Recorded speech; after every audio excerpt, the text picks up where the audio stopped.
अस्सलाम वालेकुम स्टूडेंट्स। इस लेक्चर में मैं आप लोगों के साथ एक हेजिंग का सवाल डिस्कस करूंगा। फॉरेन करेंसी हेजिंग का सवाल है ये, और इसमें हम मनी मार्केट हेज देखेंगे और मुख्तलिफ रेलेवेंट चीज़ें हैं, फॉरवर्ड कॉन्ट्रैक्ट्स हैं, स्पॉट रेट वगैरह की टर्म्स हैं। तो सवाल की रिक्वायरमेंट्स पे पहले चलते हैं। पहली वाली जो रिक्वायरमेंट है ना, वो थियोरेटिकल है 6 मार्क्स के लिए, और रिक्वायरमेंट है discuss the difference between transaction risk, translation risk and economic risk. यानी कि ट्रांजैक्शन रिस्क, ट्रांसलेशन रिस्क और इकोनॉमिक रिस्क के बीच में क्या फ़र्क होता है, क्या डिफरेंस होता है। तो सबसे पहले तो इसको डिस्कस कर लेते हैं। नंबर 1, सबसे जो पहली आपके पास चीज़ है वो है आपका ट्रांजैक्शन रिस्क। अच्छा देखें, ये जो थियोरेटिकल पार्ट है ना, इसमें मैं बड़ा ब्रीफली चीज़ों को डिस्कस करूँगा। आपको मैंने कुछ हैंडआउट्स दिए हैं जिसमें इसकी एक्सप्लेनेशन भी है, और मैं चाहूँगा कि वहाँ से आप इन चीज़ों को ज़रूर देखें। और मैं ज़रा ब्रीफली इसको डिस्कस करूँगा। मैं प्रेफर करूँगा कि आप हैंडआउट की रीडिंग कर और फिर मुझे बता दीजिएगा कि अगर किसी किस्म की कोई भी मसला हो, कोई भी डाउट हो, तो आप मुझसे डिस्कस कर सकते हैं। इस हैंडआउट से, जिस हैंडआउट से ये सवाल डिस्कस कर रहा हूँ, आप लोगों को जो इनरोल्ड स्टूडेंट्स हैं, आपको इस पूरे मुकम्मल हैंडआउट के आंसर्स भी दिए जाएंगे, और उससे भी आप मुझसे डिस्कशंस कर सकते हैं, क्वेश्चंस कर सकते हैं कि क्या आपको समझ नहीं आया। ट्रांजैक्शन रिस्क क्या होता है, ब्रीफली डिस्कस करते हैं। तो हम कहेंगे this is the risk arising on short term, this is the risk arising on short term foreign short term foreign currency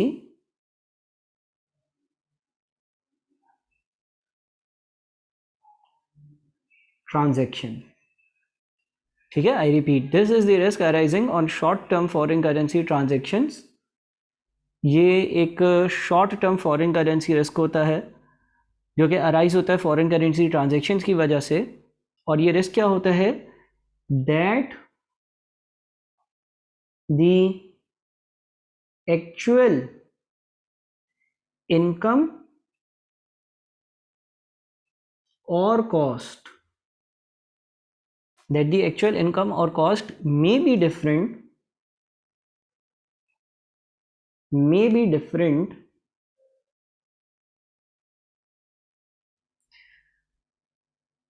from the income or cost, from the income or cost expected when the transaction was agreed, expected when the transaction was agreed। ठीक है, मैं repeat करता हूं, this is the risk arising, this is the risk arising on short-term foreign currency transactions that the actual income or cost may be different from the income or cost expected when the transaction was agreed। यानी कि ये एक ऐसा risk होता है जिसकी वजह से जो आपने इनकम या कॉस्ट का सोचा होता है कि जो होगी जब आपने ट्रांजैक्शन एग्री करी तब, और जो एक्चुअली कॉस्ट होती है या इनकम होती है वो डिफरेंट होती है। इसकी एग्जांपल न्यूमेरिकल तौर पर आपके हैंड आउट में मौजूद है, और इसकी एग्जांपल यही है कि भाई फॉर एग्जांपल लेट से आपने जो है वो आज $2 की पेमेंट करनी थी, और आज $1 जो है ना वो ₹180 का है। तो इसका मतलब आपने सोचा हुआ था कि आपके $360 लगेंगे और आप $2 की पेमेंट कर दोगे, लेकिन आपने पेमेंट आज से 3 महीने बाद करनी थी, और 3 महीने बाद $1 जो है वो ₹200 का हो गया, तो आपको 400 पे करने पड़ेंगे। दूसरा जो है वो आपकी ट्रांसलेशन रिस्क है, ट्रांसलेशन रिस्क। अच्छा सर, ट्रांसलेशन रिस्क क्या है? इसको मैं रीड आउट करूं तो ये है, this risk arises on consolidation of financial statements, this risk arises, this risk arises on consolidation. This risk arises on consolidation of financial statements. This risk arises on consolidation of financial statements. This risk arises on consolidation of financial statements prior to reporting. Prior to reporting financial results. Financial results. And for this reason, and for this reason, and for this reason is also known as accounting exposure. अच्छा जी, अब आपको ये याद रहे कि again इसके लिए भी मैं एक डिटेल आपको हैंड आउट दूंगा जिसमें इसकी एक्सप्लेनेशन मौजूद होगी।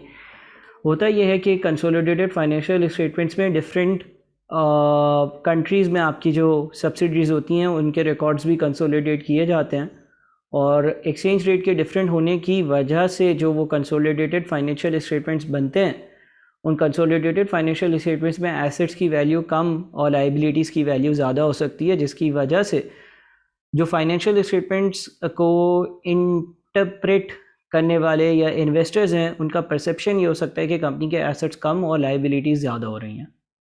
बहरहाल अगेन जो हैंड आउट्स हैं जिसमें इसकी एक्सप्लेनेशन है वो लाजमी तौर पर आपने देखना है, और वो आपको जो है वो इन रिस्क को जो है वो ज़्यादा बेहतर तरीके से रिफ्लेक्ट कर और समझा कर बताएंगे। फिर आपके पास इकोनॉमिक रिस्क आता है। Economic risk,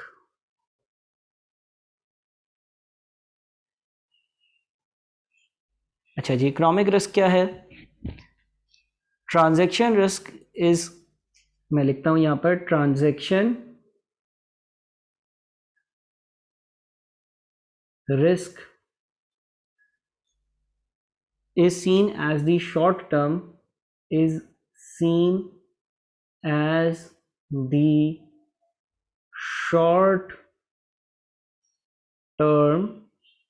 transaction risk is seen as the short term manifestation of economic risk.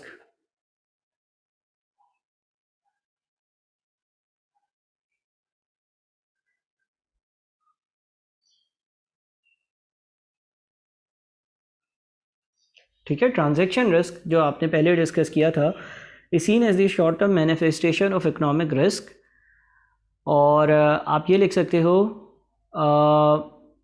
Economic risk क्या होता है? Economic risk can be defined as the risk of the present value of a company's expected future cash flows being affected by exchange rate movements over time.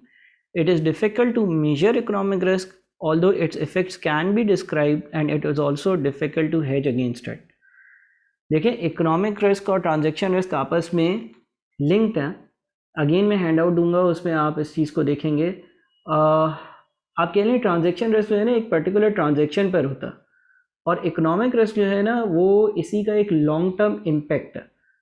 मिसाल के तौर पे let's say जो $2 payment करने वाली मैंने बात करी थी, लेट्स से $2 आज 180 का $1 है और आपने $2 की पेमेंट करनी थी, तो आपने सोचा हुआ था यार जेब पर 360 रुपये का टोटल खर्चा होगा।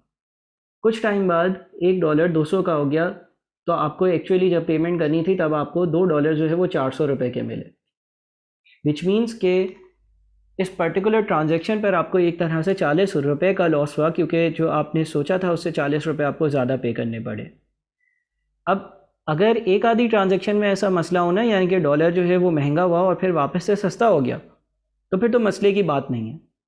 लेकिन व्हाट इफ़ के लॉन्ग टर्म में एक इकनॉमी में, एक कंट्री में ऐसा होता ही रहे, तो फिर तो ओवरऑल उसके लिए बड़ी मुश्किलात बन जाएंगी, क्योंकि चीज़ें जो हैं वो महंगी ही होती चली जाएंगी।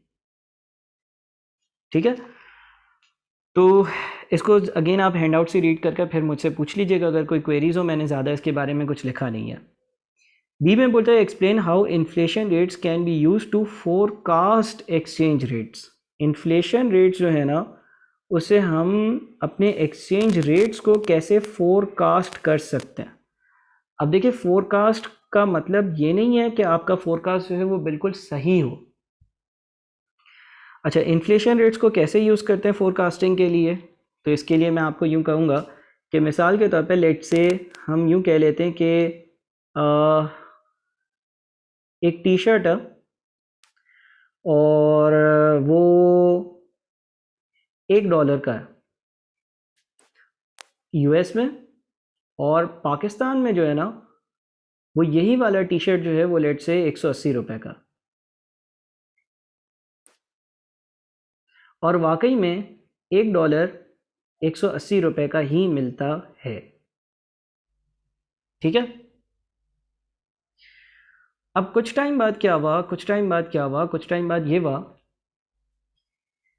कि ये टी शर्ट जो है ना वो इन्फ्लेशन की वजह से महंगा होकर $1.5 का हो गया। ठीक है, यानी कि लेट से यूएसए में 50% इन्फ्लेशन आई और 50% इन्फ्लेशन की वजह से ये टी शर्ट जो है वो $1.5 का हो गया। अच्छा, पाकिस्तान में लेट से आप कह लो कि 25% इन्फ्लेशन आई, तो पाकिस्तान में यही चीज़ कितने की हो गई? पाकिस्तान में ये चीज़ 180 की थी, अब 25% अगर ये चीज़ महंगी हो गई तो ₹225 की हो गई। यानी कि अब ये सेम टी शर्ट यूएस में $1.5 का अवेलेबल है और पाकिस्तान में ₹225 का अवेलेबल है। तो हम ये कह सकते हैं कि क्योंकि एक ही प्रोडक्ट है ना, एक टी शर्ट है, वो टी शर्ट अगर मैं यूएस से ख़रीदूंगा तो $1.5 का, पाकिस्तान से ख़रीदूंगा तो 225 का।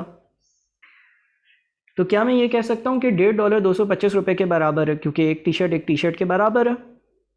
तो 225 डिवाइडेड बाई 1.5, हम ये कह सकते हैं कि $1 रुपीज़ ₹150 का हो गया। दोनों साइड्स को 1.5 से डिवाइड किया। यानी कि जो इन्फ्लेशन के रेट्स हैं मुख्तलिफ मुल्कों में, हम इन्फ्लेशन रेट्स वाले केस में ये एज्यूम करते हैं कि जिस मुल्क में जितनी इन्फ्लेशन आएगी उसकी करेंसी उतनी ही डी वैल्यू, कंपेरेटिव टर्म पर ज़्यादा इन्फ्लेशन होगी तो डी वैल्यू होती जाएगी। यानी कि पहले अगर $1 180 रुपये का था और उसमें एक शर्ट आता था, तो क्योंकि अब यूएसए में वो टी शर्ट $1.5 का हो गया और पाकिस्तान में वही टी शर्ट 225 रुपये का हो गया है, तो इसका मतलब $1.5 225 रुपये के बराबर है, यानी कि $1 ₹150 के बराबर है।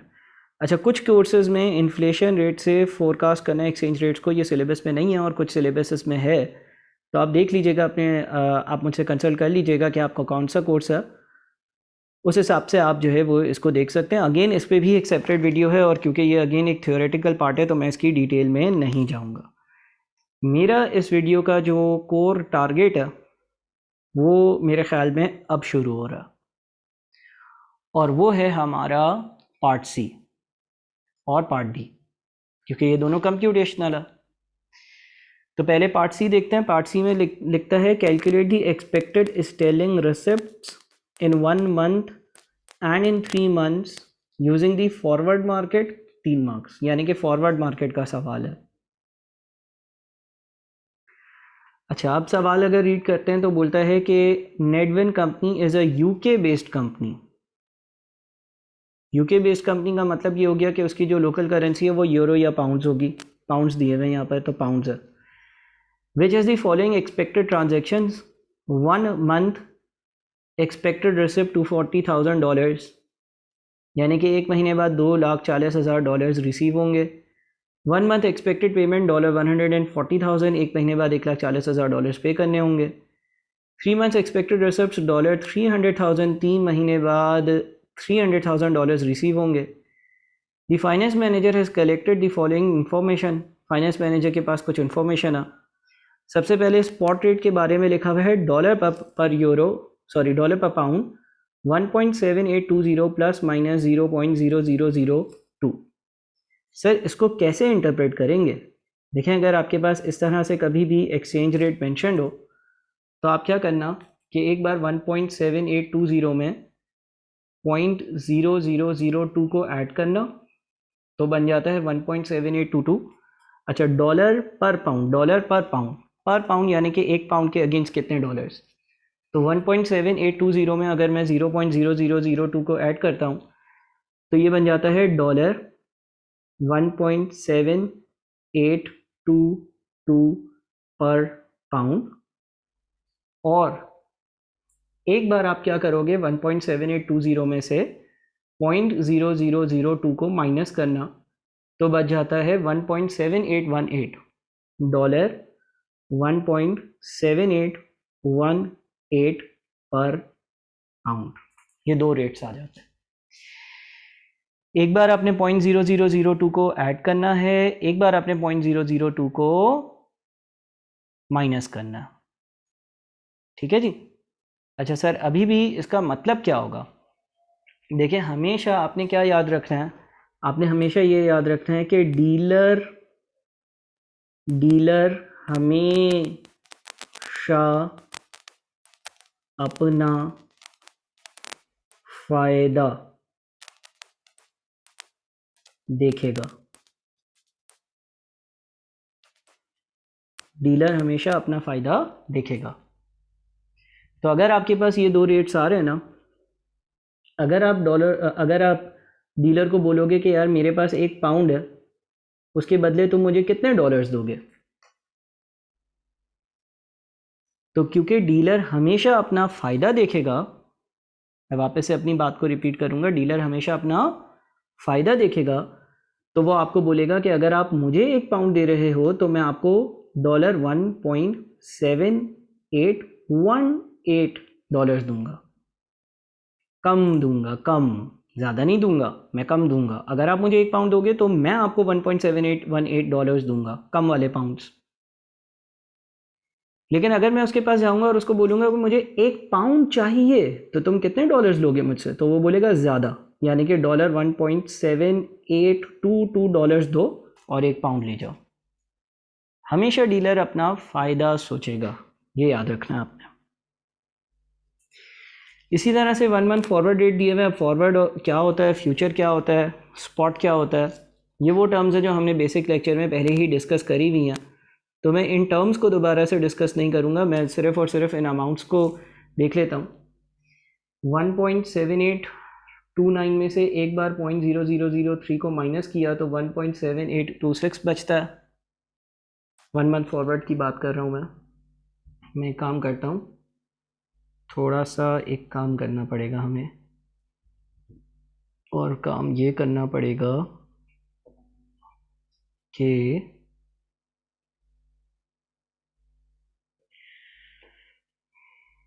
एक मिनट,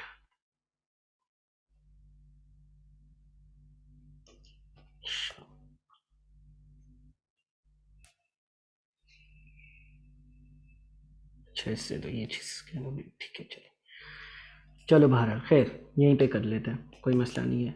थोड़ी सी जगह कम है तो मैं मिटा देता हूँ, मैं काम करता हूँ थ्योरी वाला पार्ट जो है ना वो मिटा देता हूँ, क्योंकि थ्योरी तो मैं आपको सेपरेटली दे सकता हूँ ना।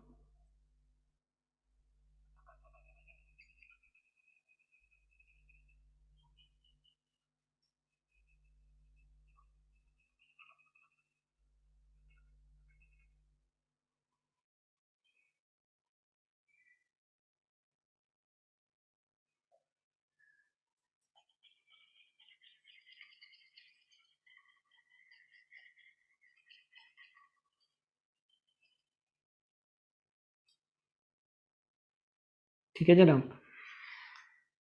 तो अगेन जो आपका 1 मंथ फॉरवर्ड है ना, 1 मंथ 1 मंथ फॉरवर्ड, तो हमने एक बार 1.7829 में से 0.003 माइनस किया तो हमारा आंसर आ जाता है डॉलर 1.7826 1.7826 पर पाउंड।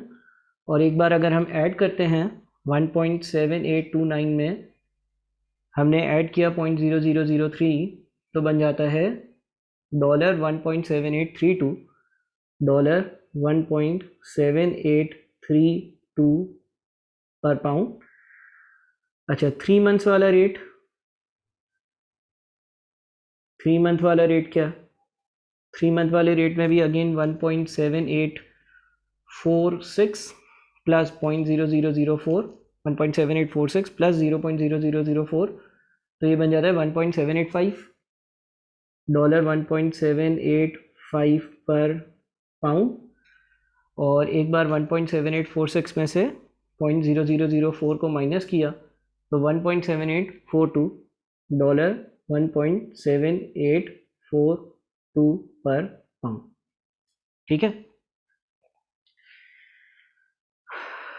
अच्छा जी, अब देखिए होगा क्या। देखें, एक महीने बाद मुझे जो है ना वो $240,000 रिसीव होना और मुझे $140,000 पे करना। तो जब ऐसा कोई केस हो ना कि जिसमें आपको फॉरेन करेंसी रिसीव भी हो रही है और आपने पेमेंट भी एक फॉरेन करेंसी में करनी है, तो आप अपनी पूरी फॉरेन करेंसी लोकल करेंसी में ट्रांसफ़र नहीं करोगे, बल्कि जो आपको रिसीविंग हुई है पहले आप उसमें से ही डॉलर्स की पेमेंट कर दो। ठीक है, $2,40,000 रिसीव है, उसमें से ही $1,40,000 मैंने पे कर दिए, उसको मैंने पाउंड्स में कन्वर्ट नहीं किया। हाँ, जो डॉलर्स बच गए 100,000, ये जो नेट आंसर आ गया, इसको मैं पाउंड्स में कन्वर्ट कर लेता हूँ। अच्छा सर, अब इनको पाउंड्स में कैसे कन्वर्ट करेंगे, किस रेट पर कन्वर्ट होगा? हम लोग रिक्वायरमेंट सी सॉल्व कर रहे हैं, जिसमें वो बोलता है कि आप फॉरवर्ड मार्केट की मदद लेना। फॉरवर्ड मार्केट की मदद लेने का मतलब ये है कि एक महीने बाद मुझे ये पैसे मिलेंगे, तो एक महीने बाद का जो फॉरवर्ड का रेट है मैं उस पर आज दस्तखत या कॉन्ट्रैक्ट पर साइन कर दूं, और उस हिसाब से ये 1 मंथ फॉरवर्ड का रेट बनता है जो ऊपर लिखा हुआ है। अब सर कौन सा रेट अप्लाई होगा? हमेशा याद रखो कि डीलर अपना फ़ायदा सोचेगा, यानी कि अगर मैं उसके पास 1 पाउंड लेकर जाऊंगा तो बताओ वो मुझे कितने डॉलर देगा? कम वाले डॉलर्स देगा, यानी कि वो मुझे देगा $1.7826। लेकिन अगर मैं उसको बोलूँगा कि मुझे 1 पाउंड चाहिए, तो वो बोलेगा कि मुझे तुम $1.7832 पे करो। अगर तुम मुझे $1.7832 पे करोगे तो मैं तुम्हें 1 पाउंड दूंगा। तो क्योंकि हमें डॉलर्स को पाउंड्स में कन्वर्ट करना है, तो ये वाला रेट अप्लाई होगा। ये याद रहे कि ये मैंने पहले भी डिस्कस किया है, और मैं वापस से आपको रिमाइंड करवा दूं, डीलर हमेशा अपना फ़ायदा सोचेगा। तो $100,000 डिवाइडेड बाय 1.7832,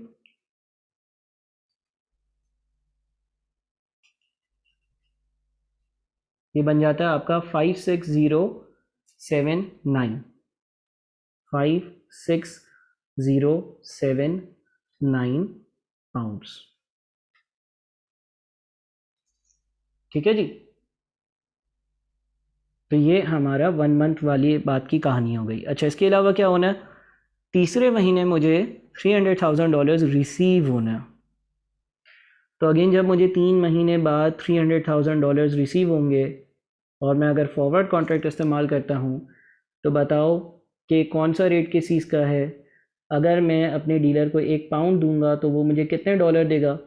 सर वो कम वाले डॉलर्स देगा, यानी कि आपको वो देगा कितने डॉलर्स देगा कम वाले? डॉलर 1.7842। लेकिन अगर आप उसको बोलोगे कि भाई मुझे 1 पाउंड चाहिए, तो वो बोलेगा कि आप लाओ मुझे $1.785 दो, ज़्यादा डॉलर्स दो। तो ये एप्लीकेबल रेट हो गया, $1.785 इज इक्वल टू £1। और इस हिसाब से हमारे पास 300,000 डिवाइडेड बाई 1.785, 168067,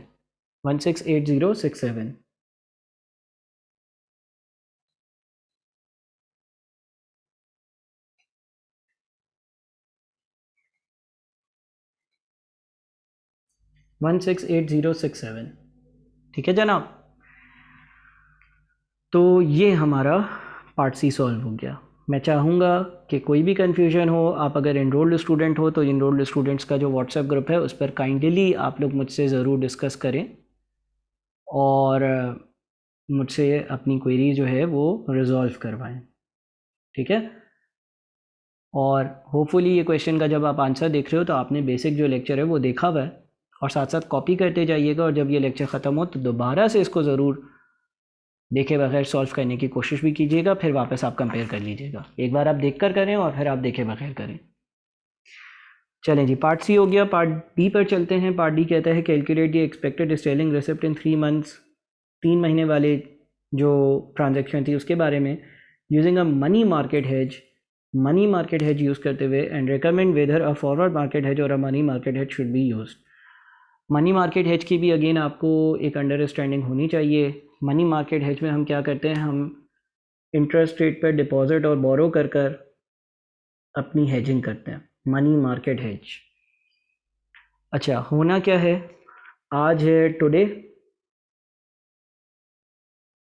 और ये है आफ्टर 3 मंथ्स,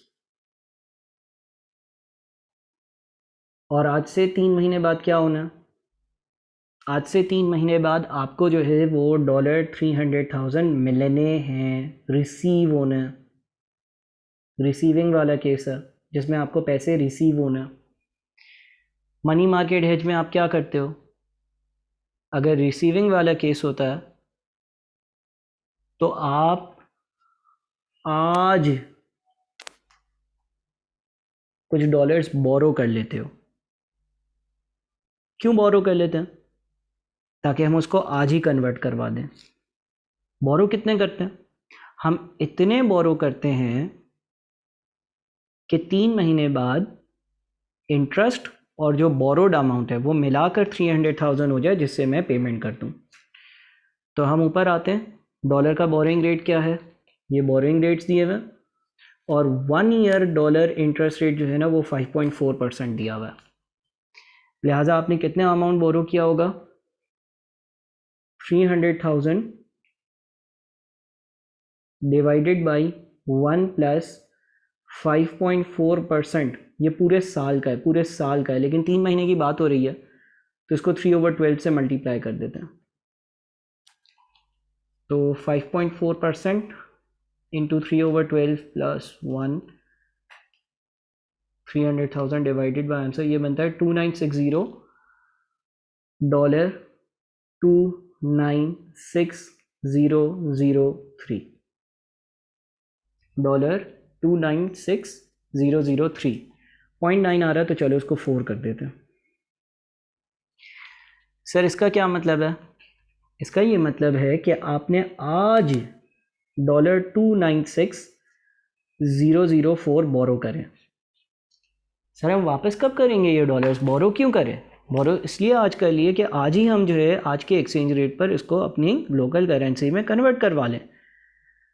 लेकिन सर आपने बोरो करें, इस पर इंटरेस्ट देना होगा। हाँ, इंटरेस्ट देना होगा, और 3 महीने बाद इंटरेस्ट के साथ ये 300,000 बन जाएगा। हमें बाहर से जो $3 लाख 3 महीने बाद आने हैं उससे इसकी और इसके इंटरेस्ट की पेमेंट हो जाएगी। सर किस तरह से, इस तरह से कि ये 296,004 है, ये इंटरेस्ट लगने के बाद 1 प्लस 5.4% मल्टीप्लाइड बाई 3/12, ये 300,000 हो जाएगा, और इसकी हम पेमेंट कर देंगे। कैसे पेमेंट करेंगे सर इस लोन की, जो हमें 3 महीने बाद पैसा रिसीव होना है उससे पेमेंट कर देंगे। बात समझ में आई, बिल्कुल सर आ गई। अब इस बोरोइंग का क्या करेंगे, क्योंकि हमने पैसे बोरो करे हैं, हम इसको आज ही पाउंड्स में कन्वर्ट करेंगे, और आज का मतलब स्पॉट रेट पे कन्वर्ट होगा। तो सर स्पॉट रेट क्या है, ये हमारे 2 स्पॉट रेट्स आ रहे थे ना। सर कौन सा स्पॉट रेट अप्लाई होगा, हमें डॉलर्स को पाउंड में कन्वर्ट करना है, हमें डॉलर्स को पाउंड में कन्वर्ट करना है। ज़्यादा डॉलर हर एक पाउंड के लिए मांगे जाएंगे, तो 1.7822 का रेट अप्लाई होगा। तो 296,004 डिवाइडेड बाई 1.7822, 296,004 डिवाइडेड बाई 1.7822, ये बन जाता है आपका 166089।